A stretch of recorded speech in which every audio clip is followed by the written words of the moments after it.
Like many of you, I was enamored by the hustle culture. As a VP of People and multi-time HR executive, I've led many teams and companies through burnout. I've also gone through it myself. Turns out, a lot of us have. Studies show that at least 1 in 4 employees globally have experienced burnout. Burnout sucks. If you know, you know. But you know what's worse? It's dimming your light and your ambition. You see, your ambition is a very special gift.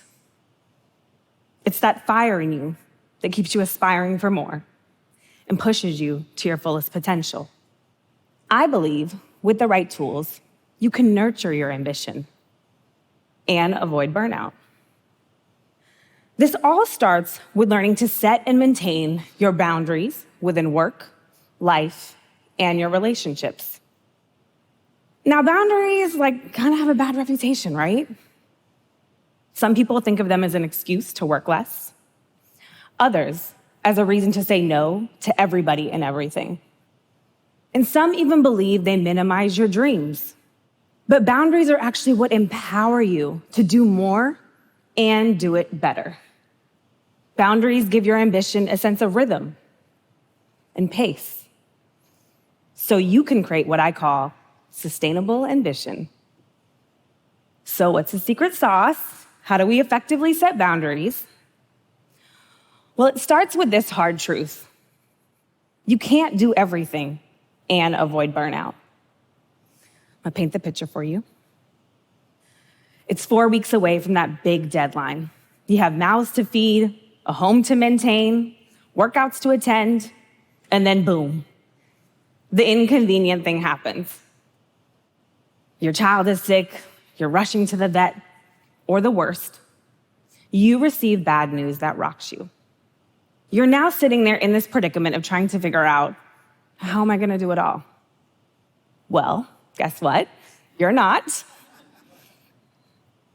Before you can even begin to tackle your goals, you have to make peace with the reality that you can't do and be everything, especially in these moments of the unknown. Pushing yourself to the point of unsustainability is an extremely toxic cycle.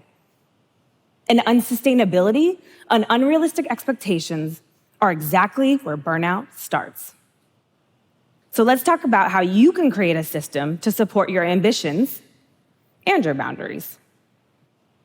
First, you have to get crystal clear on your non-negotiables.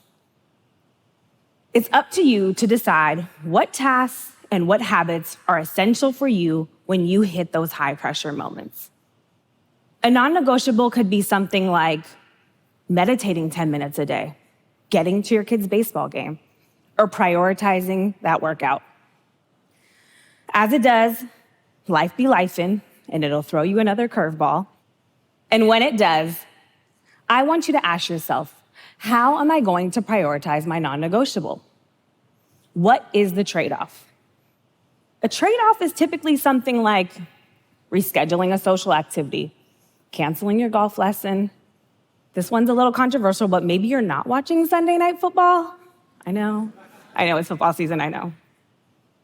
At the end of the day, we can't control all the things that are happening around us, but we can control how we react.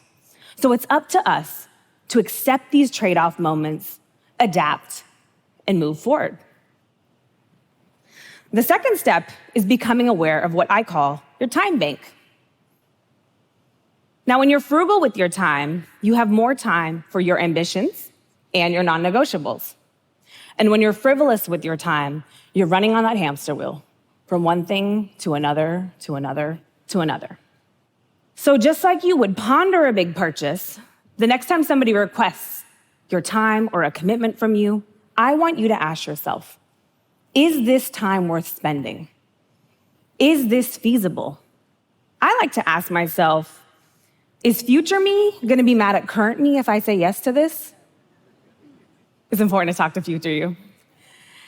And does this align with what future me wants? As you would be selective with a big purchase, learn to be selective with your time commitments. This is how you learn to protect your time. The final step to sustaining your ambition is my favorite, clearly communicating your boundaries. Now, nobody likes to say no. It's extremely uncomfortable. We know this, so I'm gonna give you a few examples of how you can do this. The first could sound something like, I'd love to help with that, but I only have 30 minutes today. Is that enough time to get us started? Or it could be, thank you so much for the invite, but I already have plans. Or maybe it's, Mrs. Manager, this project sounds so exciting, but I'm already at capacity. I'm happy to help with this, but I will need to shift and reprioritize my deadlines. Now, when we first start to say no, it will be extremely uncomfortable, kind of cringe. You're probably gonna feel guilty. This is natural.